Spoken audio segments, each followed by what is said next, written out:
Hello everyone, I am Harshita Rathore और मैं आप सभी का स्वागत करती हूँ एचएन अध्ययन पे।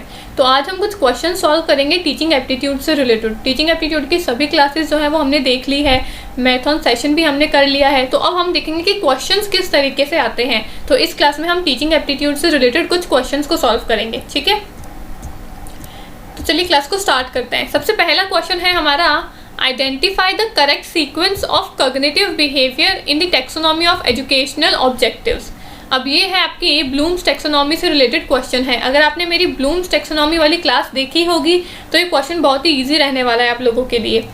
इसमें क्या बोला है, शैक्षिक उद्देश्यों के अधिक्रम से संज्ञानात्मक व्यवहार के सही क्रम की पहचान करनी है। सबसे पहला कौन सा आएगा, दूसरा कौन सा आएगा, वो हमको बताना है। तो दिया हुआ है आपका नॉलेज यानी कि ज्ञान, अंडरस्टैंडिंग यानी कि अवबोध, सिंथेसिस यानी कि संश्लेषण, एप्लीकेशन यानी कि अनुप्रयोग, एनालिसिस यानी कि विश्लेषण। तो इसमें से सही क्रम कौन सा है, सही क्रम में हमको जमाना है इन पांचों स्टेप्स को। तो ब्लूम्स की टैक्सोनॉमी में हमने क्या देखा था, हमने 6 स्टेप्स देखे थे, इसमें 5 ही बोला है। जो इवैल्यूएशन वाला जो हमने देखा था वो इवैल्यूएशन वाला स्टेप इसके अंदर नहीं है, लेकिन हमको इन पांचों को क्या करना है, क्रम के अंदर जमाना है, क्योंकि ये 5 ही हमको ऑप्शन में दिए हुए हैं। तो इसमें से आपको बताना है ए सही है, बी सही है, डी सही है या फिर सी सही है, कौन सा ऑप्शन जो है वो सही है। तो सही ऑप्शन होने वाला है आपका सी वाला। सी वाला कैसे होने वाला है, ब्लूम्स की टैक्सोनॉमी में मैंने आपको बताया था कि सबसे पहले क्या होता है, नॉलेज होती है, ठीक है। हम बच्चे को ज्ञान देते हैं, उसके बाद में नॉलेज के बाद में उसकी अंडरस्टैंडिंग होती है, यानी कि हम फिर उसके अंदर समझ को डेवलप करते हैं, उसकी समझ का विकास करते हैं। अंडरस्टैंडिंग के बाद में फिर हम उसको अनुप्रयोग सिखाते हैं, यानी कि एप्लीकेशन सिखाते हैं। एप्लीकेशन के बाद में हम उसका विश्लेषण करना उसको सिखाते हैं और फिर संश्लेषण करना सिखाते हैं, ठीक है। तो ये होने वाला है आपका सही क्रम। सबसे पहला आएगा आपका नॉलेज यानी कि 1, फिर आएगा आपका अंडरस्टैंडिंग यानी कि 3, फिर आएगा आपका एप्लीकेशन यानी कि 2, फिर आएगा आपका 4th एनालिसिस यानी कि विश्लेषण वाला, और फिर आएगा आपका 5th यानी कि सिंथेसिस, ठीक है। तो नॉलेज, अंडरस्टैंडिंग, एप्लीकेशन, एनालिसिस और सिंथेसिस, ये है आपका ब्लूम्स टैक्सोनॉमी का करेक्ट सीक्वेंस, ठीक है। अगला क्वेश्चन है, which of the following have been identified as key behaviour contributing to effective teaching. हमको की बिहेवियर के बारे में बताना है। तो आपने अगर मेरी वो क्लास देखी होगी जिसमें मैंने की बिहेवियर और हेल्पिंग बिहेवियर्स बताए थे, तो ये क्वेश्चन जो है बहुत ही इजी होने वाला है आपके लिए। एक क्लास के अंदर मैंने बताया था कि 5 की बिहेवियर्स होते हैं और 5 ही हेल्पिंग बिहेवियर्स होते हैं। अब वो की बिहेवियर्स कौन कौन से होते हैं वो भी मैंने बताए थे, और हेल्पिंग बिहेवियर्स कौन से होते हैं वो भी बताए थे, और वो क्या होते हैं उनको समझाया हुआ भी था मैंने। अगर नहीं देखी है वो क्लास तो जाके देख लो और फिर आके इस क्वेश्चन को सॉल्व करना, ठीक है। अब हिंदी में क्या बोला है, प्रभावी शिक्षण में सहयोग करने के लिए निम्नलिखित में से किन्हें प्रमुख व्यवहार के रूप में पहचाना गया है। सबसे पहला है lesson clarity, instructional variety, using student ideas and contribution, engagement in learning process या फिर स्ट्रक्चरिंग, यानी कि पाठ स्पष्टता, अनुदेशनात्मक विविधता, विद्यार्थियों के विचारों एवं सहयोग का प्रयोग, अधिगम प्रक्रिया में संलग्नता रहना और संरचना। इन 5 में से आपको बताना है कि की बिहेवियर कौन से हैं। तो की बिहेवियर है आपके 1, 2 एंड 4, यानी कि लेसन क्लैरिटी, इंस्ट्रक्शनल वैरायटी और एंगेजमेंट इन लर्निंग प्रोसेस। ये जो 3 हैं आपके 1, 2, 4, यानी कि ऑप्शन नंबर ए जो है, केवल 1, 2 और 4 वो ही आपके सही है, यानी कि ऑप्शन नंबर ए जो है वो आपका करेक्ट आंसर है। अब की बिहेवियर्स क्या होते हैं, टीचिंग के अंदर कुछ ऐसे की बिहेवियर्स होते हैं जो कि टीचर को यूज़ करने चाहिए अपनी टीचिंग को, अपनी शिक्षण को प्रभावित बनाने के लिए, ठीक है। तो इसमें सबसे पहला है लेसन क्लैरिटी, यानी कि पाठ स्पष्टता। अब टीचर जो पढ़ा रहा है, जो पाठ पढ़ाने वाला है, उसकी स्पष्टता टीचर के पास में होनी चाहिए, उसकी क्लैरिटी टीचर के पास में होनी चाहिए कि वो क्या पढ़ा रहा है, क्या उसके उद्देश्य है, वो क्यों पढ़ा रहा है, ठीक है। तो उसकी क्लैरिटी जो है, उसकी स्पष्टता जो है पाठ की, वो टीचर के पास में होनी चाहिए। तो पहला है आपका लेसन क्लैरिटी। दूसरा है आपका इंस्ट्रक्शनल वैरायटी, यानी कि अनुदेशनात्मक विविधता। आप जिन भी इंस्ट्रक्शनल वैरायटीज़ का यूज़ कर रहे हो, जिन भी अनुदेश देने वाली चीज़ों का यूज़ कर रहे हो, इंस्ट्रक्शंस का यूज़ कर रहे हो, वो वैरायटीज़ में होनी चाहिए। यानी कि आप जिस भी चीज़ का यूज़ कर रहे हो अपनी टीचिंग के लिए, वो अलग अलग तरीके की होनी चाहिए, एक जैसी समान नहीं होनी चाहिए। समान होगी तो बच्चे क्या होंगे, उनका इंटरेस्ट नहीं होगा पढ़ने में, वो बोरिंग फील करेंगे, तो उनको मज़ा नहीं आएगा पढ़ाई में। तो आप जिस भी चीज़ का यूज़ कर रहे हो अपने पढ़ाने के लिए, उन चीज़ों को आप वैरायटीज़ में लेकर आओ, ठीक है। और फिर अगला है आपका एंगेजमेंट इन लर्निंग प्रोसेस, यानी कि विद्यार्थियों के विचार एवं यानी कि अधिगम प्रक्रिया में संलग्नता रहना। अब ये वाला ऑप्शन क्या बोलता है कि टीचर जो है अपनी टीचिंग के अंदर ऐसी कुछ क्रियाएं करनी चाहिए जिससे बच्चे जो है वो लर्निंग प्रोसेस में क्या रहे, संलग्न रहे, एंगेज रहे, यानी कि उनको व्यस्त रखना है हमको टीचिंग लर्निंग के प्रोसेस में। हमको बच्चों को क्या रखना है, व्यस्त रखना है लर्निंग के प्रोसेस में, ताकि वो क्या रहे, खुद एंगेज रहें, खुद संलग्न रहें और खुद से चीज़ों को कर करके सीखने की कोशिश करें, ताकि उनका जो ध्यान है वो वहीं पर ही बना रहे। ठीक है, तो आपके 1, 2, 4 यानी कि ऑप्शन नंबर ए जो है वो आपका की बिहेवियर्स है। ठीक है, अब आपके 5 होते हैं की बिहेवियर और 5 होते हैं आपके हेल्पफुल बिहेवियर। ठीक है, की बिहेवियर लेसन क्लैरिटी, यानी कि लेसन की स्पष्टता होनी चाहिए टीचर को, वो क्या पढ़ा रहा है, क्यों पढ़ा रहा है। इंस्ट्रक्शनल वैरायटी, यानी कि जिस भी चीज़ का वो यूज़ करे वो वैराइटीज़ में होनी चाहिए, अलग अलग तरीके में होनी चाहिए, ताकि बच्चे बोरिंग फील ना करें। तीसरा है आपका टीचर टास्क ओरिएंटेशन, यानी कि टीचर को ऐसी चीज़ें पढ़ानी चाहिए जिससे बच्चों का डिस्ट्रैक्शन जो है वो कम से कम हो। टीचर को ये ध्यान रखना चाहिए क्लास के अंदर कि मेरे बच्चे जो हैं वो कम से कम उनका डिस्ट्रैक्शन हो, ध्यान यहाँ वहाँ कम से कम जाए। उनको ऐसी चीज़ें करानी चाहिए जिससे बच्चों का ध्यान जो है वो एक ही जगह पे पढ़ाई पर ही बना रहे। ठीक है, 4th है आपका एंगेजमेंट इन लर्निंग प्रोसेस, यानी कि टीचर को अपने बच्चों को जो लर्निंग प्रोसेस है उसमें व्यस्त रखना चाहिए, ऐसी कुछ क्रियाएं उनसे करानी चाहिए, ऐसे कुछ काम उनको देना चाहिए ताकि वो लर्निंग प्रोसेस के अंदर व्यस्त रहें। और फिर आपका student success rate, student success rate क्या है कि टीचर ने जो उद्देश्य बनाए हैं वो उद्देश्य को वो पूरा करने में सक्षम रहे। ठीक है, अगर ये पांचों ही चीज़ों का टीचर अपना टीचिंग में यूज़ करता है तो उसकी टीचिंग जो है बहुत ही ज़्यादा प्रभावित यानी कि इफेक्टिव बनती है। ठीक है, और फिर है आपके 5 हेल्पफुल बिहेवियर, जिनका भी अगर आप अपनी टीचिंग में यूज़ करते हो तो आपकी टीचिंग जो है वो प्रभावी बनती है। सबसे पहला है using student idea and contribution, यानी कि आप पढ़ाते टाइम पे अपने बच्चों से भी आइडियाज़ लो। ठीक है, आप कुछ पढ़ा रहे हो, उसने आपने उसका एक एग्जाम्पल दिया, अगर आपके बच्चे को भी उससे रिलेटेड कुछ उदाहरण आ रहे हैं तो आप अपने बच्चों से भी पूछो कि हाँ तुम बताओ, चलो इसका जवाब क्या होगा, तुम बताओ इसका एक और उदाहरण क्या हो सकता है। ठीक है, उससे क्या होगा, मोटिवेशन जो है आपके अंदर और बच्चों के अंदर दोनों के अंदर बनी रहेगी, प्रेरणा मिलेगी बच्चों को आपसे, आपको बच्चों से। ठीक है, और दोनों का ही जो इंटरेस्ट है, जो रुचि है वो पढ़ने में और पढ़ाने में बनी रहेगी। ठीक है, अगला है आपका स्ट्रक्चरिंग। स्ट्रक्चरिंग क्या कहता है कि आप जो भी कुछ पढ़ा रहे हो अपने बच्चों को वो एक स्ट्रक्चर्ड वे में पढ़ाओ। जो शुरू में पढ़ाना चाहिए वो शुरू में ही पढ़ाओ, जो अंत में पढ़ाना चाहिए वो अंत में ही पढ़ाओ। ऐसे नहीं है कि कोई टॉपिक है उसकी स्टार्टिंग में, जैसे टीचिंग एप्टीट्यूड है तो टीचिंग एप्टीट्यूड में मुझे सबसे पहले क्या बताना चाहिए आपको कि टीचिंग होती क्या है, क्या उसकी कैरेक्टरिस्टिक्स हैं, क्या उसके सिद्धांत हैं। ठीक है, लेकिन मैं वो पढ़ाने के बजाय आपको सबसे पहले ही ये बता दूँ कि लेवल्स ऑफ टीचिंग क्या होती है या फिर अडोलसेंट और अडल्ट लर्नर्स क्या होते हैं, लेकिन तो वो सही नहीं होगा मेरा तरीका, है ना। तो तरीका क्या होना चाहिए, जो स्ट्रक्चर्ड वे में तरीका होना चाहिए पढ़ाने का, उस तरीके से ही टीचर को पढ़ाना चाहिए। ठीक है, फिर अगला है क्वेश्चनिंग। क्वेश्चनिंग क्या है, टीचर पढ़ाते टाइम पे अपने बच्चों से भी सवाल जवाब पूछे। ऐसे नहीं कि सिर्फ टीचर खुद ही खुद बोल रहा है, बच्चे जो है सिर्फ पैसिव होकर सुन रहे हैं, निष्क्रिय होकर सुन रहे हैं, नहीं, ऐसा नहीं होना चाहिए। टीचर खुद थोड़ी चीज़ें बताए और साथ ही साथ बच्चों से भी सवाल जवाब पूछे कि तुम भी बताओ इसका जवाब क्या होना चाहिए, ये ऐसे क्यों होना चाहिए, वैसे क्यों नहीं होना चाहिए। ठीक है, फिर है प्रोबिंग। प्रोबिंग का मतलब होता है जांच करना। अब टीचर जो पढ़ा रहा है उसको ये जांच करनी चाहिए कि क्या बच्चे को वो चीज़ समझ में आ रही है, नहीं समझ में आ रही है। ठीक है, और फिर है टीचर्स अफेक्ट। ठीक है, तो ये है आपके कुछ हेल्पफुल बिहेवियर्स और आपके की बिहेवियर ऑफ इफेक्टिव टीचिंग, जिनका अगर आप यूज़ करते हो अपनी टीचिंग में तो आपकी टीचिंग जो है बहुत ही ज़्यादा प्रभावी बनती है। ठीक है, अगला क्वेश्चन है स्टेटमेंट वाला, जिसमें 2 कथन दिए हुए हैं आपको। क्या बोला उसमें, in order to be effective teaching and testing must go together, यानी कि प्रभावी होने के लिए शिक्षण और परीक्षण दोनों साथ साथ चलने चाहिए। क्या ये कथन सही है या गलत है वो आपको बताना है। ठीक है, दूसरा कथन क्या बोला है, feedback does not form any essential component of formative assessment, यानी कि प्रतिपुष्टि निर्माणात्मक मूल्यांकन का आवश्यक घटक नहीं बनाता। क्या मतलब कह रहा है ये, पहला स्टेटमेंट कह रहा है in order to be effective, यानी कि प्रभावी बनने के लिए टीचिंग और टेस्टिंग, यानी कि टीचिंग करना और साथ ही साथ उनका मूल्यांकन करना, दोनों ही एक साथ में चलने चाहिए। यानी कि टीचर पढ़ाता भी रहे और साथ ही साथ बच्चों का मूल्यांकन भी करता रहे, तो टीचिंग और टेस्टिंग जो है जो है ना परीक्षण जो है, शिक्षण और परीक्षण दोनों ही साथ साथ चलने चाहिए। क्या ये कथन सही है? हाँ बिल्कुल सही है।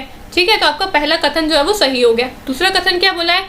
Feedback does not form any essential component of formative assessment. जो हमने फॉर्मेटिव इवेल्युएशन पढ़ा था ना, मूल्यांकन के हमने कुछ प्रकार पढ़े थे जिसमें हमने फॉर्मेटिव असेसमेंट पढ़ा था, फॉर्मेटिव मूल्यांकन पढ़ा था। तो फॉर्मेटिव में क्या बोला है स्टेटमेंट के अंदर कि फीडबैक जो है वो फॉर्मेटिव इवेल्युएशन का इम्पोर्टेंट कंपोनेंट नहीं है, इम्पोर्टेंट घटक, आवश्यक घटक नहीं है। गलत है ये स्टेटमेंट। हम इवेल्युएशन क्यों करते हैं? ताकि हमको क्या मिले? हमको फीडबैक मिले उससे।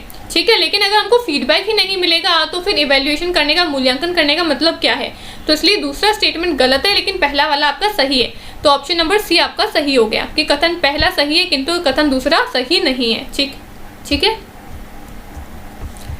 अगला क्वेश्चन है, choose the person who has control over self, mode of communication and method of delivery in classroom from the following. कि इन चारों में से, निम्नलिखित में से कक्षा में स्वयं पर, संचार की विधियों पर और वितरण की विधियों पर नियंत्रण रखने वाला व्यक्ति कौन होना चाहिए? छात्र होना चाहिए, शिक्षक, श्रोता या फिर आगंतुक यानी कि विजिटर? कौन होना चाहिए इन चारों में से जो खुद के ऊपर कंट्रोल रखे, मेथड ऑफ डिलीवरी पे कंट्रोल रखे, मोड ऑफ कम्युनिकेशन पे कंट्रोल रखे? तो वो होना चाहिए आपका टीचर। अब टीचर क्यों होना चाहिए? भाई टीचर ही तो है जो क्लास में सबसे ज़्यादा कम्युनिकेट कर रहा है। ठीक है, टीचर ही तो है जो संचार कर रहा है, टीचर ही तो है जो आपको विधियाँ बता रहा है ना, टीचर ही तो है जो आपको डिलीवरी कर रहा है आपके कंटेंट की आप तक, यानी कि टीचर ही तो है जो पढ़ा रहा है आपको।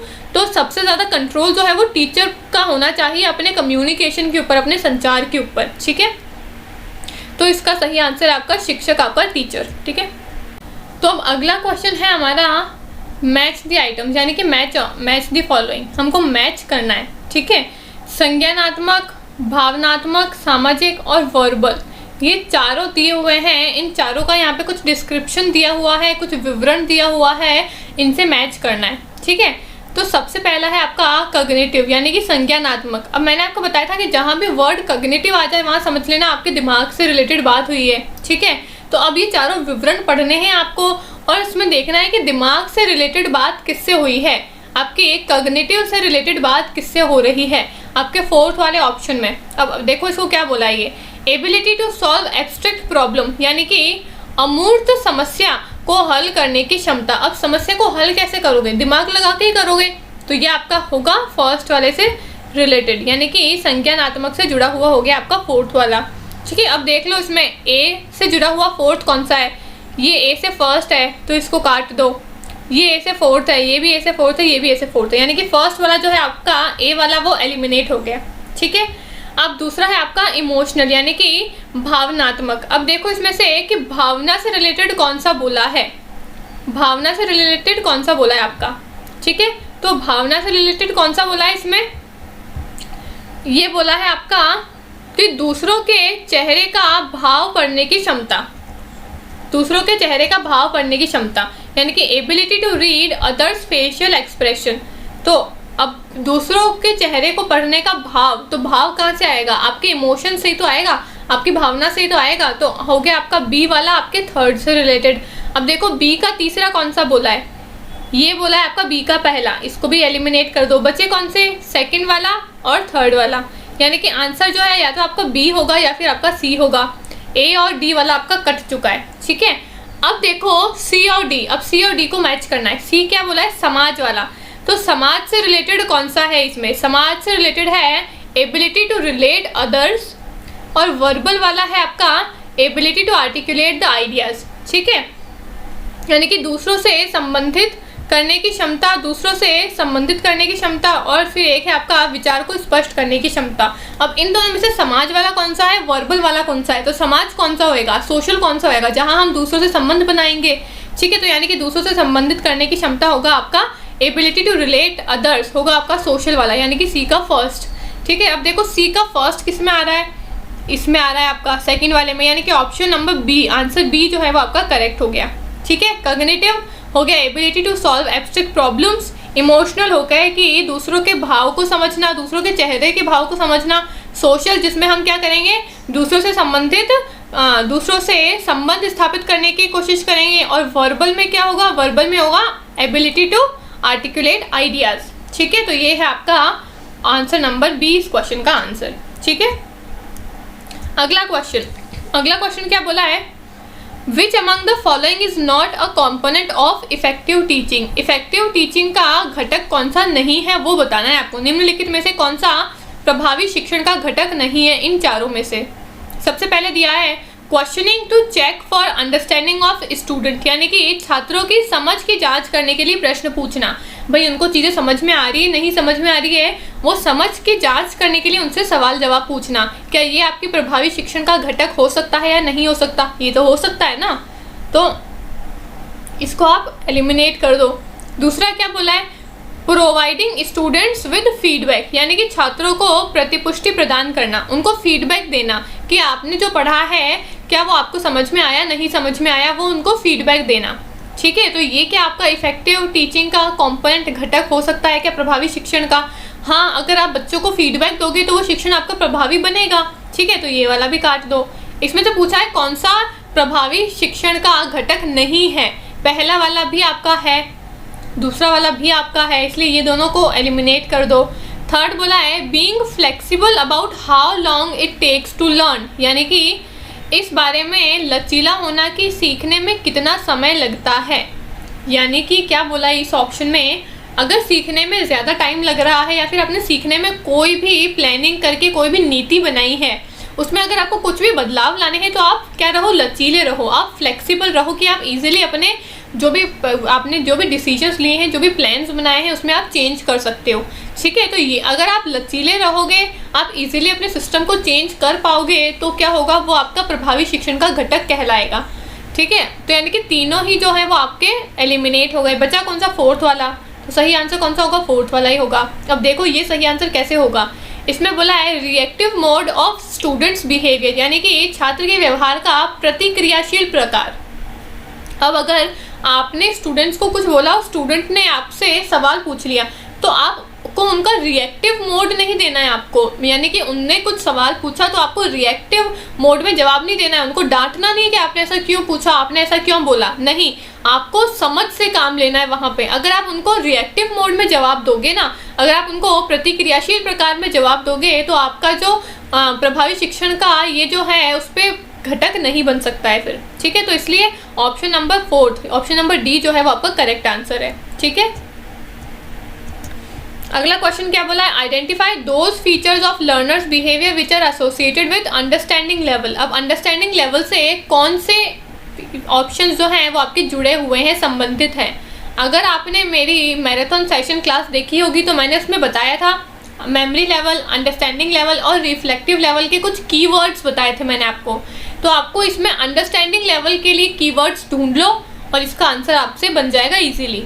ठीक है, तो सबसे पहले हम देखते हैं कि आंसर है इसका डी, ऑप्शन नंबर डी। अब डी कैसे है, डी में बोला है ए, सी और डी। ए वाला क्या बोला है, student render facts and information in his own words, यानी कि छात्र अपने स्वयं के शब्दों में तथ्यों और जानकारी का प्रतिपादन करता है, यानी कि खुद के शब्दों में इंफॉर्मेशन को, जो भी जानकारी आपने उसको दी है उसको समझने की कोशिश करता है खुद के सब शब्दों में। तो खुद के शब्दों में कब समझेगा, जब उसको वो चीज़ अंडरस्टैंड होगी, जब उसको उस चीज़ की समझ हो जाएगी।